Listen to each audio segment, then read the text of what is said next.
Okay, hello.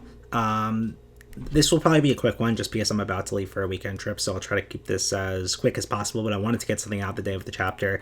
Yeah, it's the start of the King Harold flashback, not which will, I guess, merge into the Loki flashback. Not at all what I was expecting. I think it's going to evolve with, like, the hints that we were sort of getting at the end to be more war government focused next chapter. I would say, but it goes through. This chapter is very like dense. It goes through a lot of time very quickly. This like I feel like in like Oda is really picking up the pace, wanting to finish the story because I feel like this chapter would have been like 3 or 4 in Wano. Like just thinking of the Odin flashback, for example, which I guess Harold does seem like he's supposed to be sort of a comparable figure to Odin, narratively. Not as much, nearly as much emphasis, I would say, but I'm definitely getting that energy and vibe. So we'll start off with the cover story. It is fucking Pride Month indeed. best cover story of all time. God. I know there's the Sussy Baka in the bottom left corner, but like fucking our two trans heroes giving a huge hug. I love it so much. I love it so much. Making me so fucking happy. Made me more like excited than the whole chapter itself, even though the chapter was great. So yeah, I mean, if you were listening to this, you read the chapter, you know the gist of the story. So I'm not going to sit here and recap the whole story. I really there's this, there's of course in traditional medieval society and like fantasy series inspired by said society, and of course in this chapter there's the marriage for the relationship for love, and then the conflict of that with the forced arranged marriage, which is such like a tough, frustrating trope, but it's real. It's really fucking real, and they do a really good job of it, painting like his first love is someone you genuinely like, and like is just a really like, I don't know, fun, good character. I love her fits. Like especially the fit she's wearing like right after she slaps him, so fucking good. What was her name? let's try to find it. Do they say it? Do they say it anywhere? Ida. And it's interesting, like refreshing change of pace that that she's understanding of the situation. She understands that Harold has to do this. Which is it's a change of pace. I feel like it would create a lot of conflict, and she's like, you know what, I understand the situation, we gotta do it. But there was an interesting point where they meet a tribe. I can't tell if it's supposed to be Giants / Shandians or whatever or not. I don't think so. I don't think it shows any hint that they went to the sky, but they're mentioned the blood-soaked serpent, and Harold's like, are you talking about the red line? I love that they're like crouched down and posed to talk to the people, but yeah, that is an allusion back to the Harley texts, which mention a serpent, like a vicious serpent or something like that. So definitely affirming, like there's little hint here that like part of our fan interpretation was correct, which I like a lot.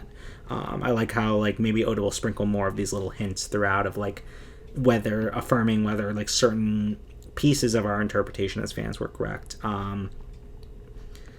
Yeah, I mean, there's nothing much you could say about his political marriage. This fucking I love how his advisor / counselors are like these like silhouetted figures that like it's such a good creative choice. These silhouetted figures with just these glaring eyes. That's such a good creative like symbolic choice. I love that a lot. Oda's such a good fucking writer. But of course there's this political marriage, and she has such Sharpay what a cunt energy. Vlog reference, not a misogynistic stance at all. So they go into Oda clearly having watched Wicked recently, because it's pretty much the exact exact opening sequences of Wicked, I would say, of how Loki is treated. Because his fucking eyes. I wonder. We don't know the situation, like what his eyes mean. God, that fucking heartbreaking line when the Prince of Elbaf stretched his arms in the air, no one was there to take those small hands in theirs. God, that's crushing. Oda's such a good writer. But yeah, I don't think she literally tosses him down into the underworld, a baby. God, what a fucking awful woman.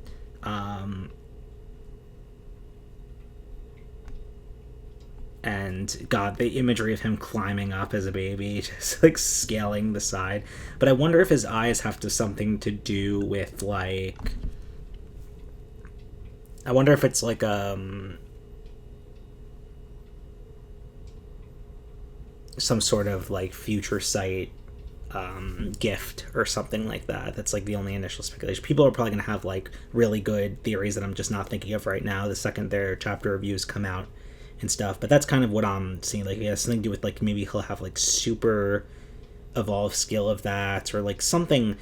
But what I'm really scared about, this could be a Katakuri situation where he's just covering up his eyes for the sake of others because he's been so like berated for them and outcasted for them, or I'm really worried that there's going to be a really fucked up sad scene in which he cuts out his own eyes like Fujitora. That would just kill me if we saw that. But God, this is so crushing. And it's exactly what we expected the situation with Loki to be. I don't think we expected anything else. But it's still just crushing to see it. But yeah, then the end of the chapter alludes to like blocked by the world government again. Like, it seems like he's trying to make alliances with countries, and the world government's like, no, we don't. This is just speculation, but like everything has to be done through us. And it's going to grate on him until he eventually comes crawling to the world government and it's like, I need to be part of this. And that's going to start the whole chain of events that would lead to his fall eventually. That's at least my understanding. I love his, I forgot her name again. Let me find it again.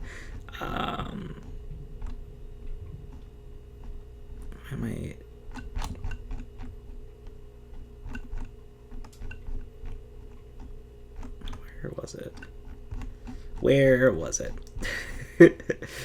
Ida.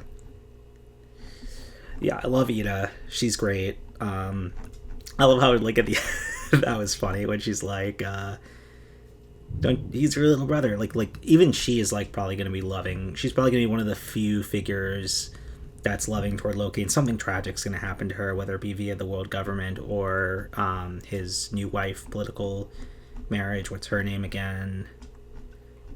Estrid, from the Alcohol Village. That's got to be a translationary thing. Yeah, I think she's probably going to be one of the few people that shows kindness to Loki and is eventually going to have like a premature fucked up death because of Estrid or world government shenanigans or something. But I love how she's like, he's like Haryuden has definitely been like it doesn't seem like he's like talking out of the prejudice though that everyone else says, is if it's not your kid then there's no way I can call him brother. It doesn't seem like it's not a prejudice thing, it's just like a familial connection thing. She's like, oh, so you're so cute even when you say such awful things. Break next week, that's sad. We got two so dense chapters though. Oda deserves the break. Who am I to say? But God, such amazing like lines and imagery and paneling in this chapter. Like really, really strong start. It's a little more brisk than I think this could have been 2 chapters, but it seems like Oda's definitely picking up the pace and learning from what a lot of people caused to his mistakes in Wano. Like this would have been 3 chapters in Wano. Like clear, like it shows that he's like, even he's still learning. Oda's still learning even like this late in the game. And I wonder if it's like an editorial thing, like from his editors, or if it's like he saw fan community consensus and saw what they thought about things. But it's I think it's a good brisk pace, for eventually, since we're getting to the end game of the story. Like, can't like, how long does he want to be really working on this, and do we really want to drag it out as long as possible? But no, this was yeah, I'm really interested to see what comes next. Sad that there's a break week next week, but it's most definitely deserved after the sheer density of these two chapters. So